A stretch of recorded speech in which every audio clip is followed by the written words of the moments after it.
Barcelona ka fituar për herë të 15 Superkupën e Spanjës dhe ka bërë në përfundim të një klasiko vërtet historike, spektakolare dhe emocionuese, përderisa i ka shënuar plot 5 herë Realit të Madridit, duke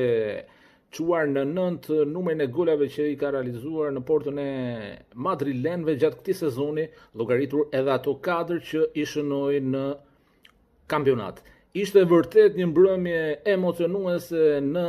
Jeddah, aty ku u zhvillua finalja e Superkupës dhe që nisi jo në mënyrë më të mirë për katalanasit, të cilët pësuan që në minutën e 5 nga Mbappé, golin që dukej sikur do të çonte gjithçka në favorin e madrilenëve, por nuk ka ndodhur kështu, e kanë përmbysur gjithçka katalanasit brenda pjesës së parë 4-1, e më pas në pjesën e dytë kanë çuar në 5 numrin e golave dhe megjithëse kanë mbetur me një lojtar më pak pas daljes së Szczesnit me karton të kuq, kanë arritur që të vendosin duart tek trofeu i parë në këtë sezon, që është i pari edhe për Hansi Flick në drejtimin e katalanësve, por sa i takon klubit është i 100 trofe në historinë e Barcelonës. Vërtet është shndruar në një makth